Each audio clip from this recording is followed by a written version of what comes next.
My name Edmond Yakani, Executive Director of CEPO. I would like to take this opportunity to share with the public that today I have attended the meeting of the Presidency Plus.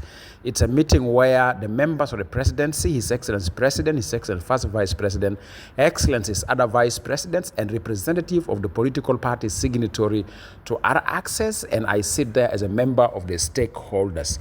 The meeting was fruitful. The agenda of the meeting is mainly the situation in Nasir, where SSPDF is deploying forces to replace the long-staying forces in Nasir. The other one is the situation of Western Equatoria State, and other issues were also part of the agenda, like the issue of misuse of social media for perpetuating hate speech, misinformation, disinformation, and hostile propaganda. The outcome of the meeting are as follows. The meeting by consensus have reached out that the force of the SSPDF that left Melekal, which are now in Wulang, should reach Nasir peacefully without any interference. And the meeting appealed for the communities that lives in Nasir in the different setups to accept the replacement of the long-staying forces of SSPDF in Nasir.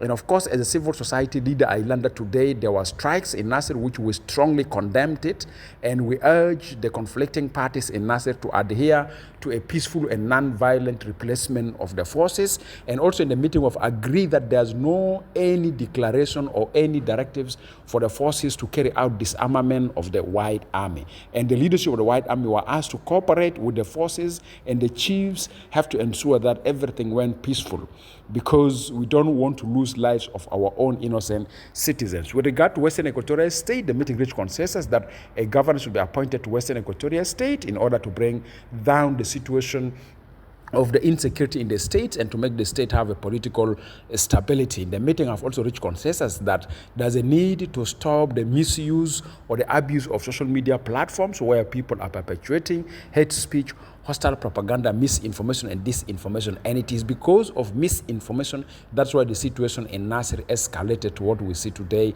as a violence. And among other information that was shared in the meeting is that a civil society leader have brought to the attention of His Excellency President, Vice President, and other Vice Presidencies the attention that there's a need to appoint commissioners to Maban County, Manyo, and bringing up the gaps that exist in the government. Also the seat of the Minister of Health, the Deputy Minister of Defense. So all those ones were brought to the attention of the leadership of the country. So meeting have reached that now the parties have to improve their commitment towards the implementation of the pending task of the R access within the newly extended transitional period, which will end by a conduct of credible and peaceful elections. Thank you very much.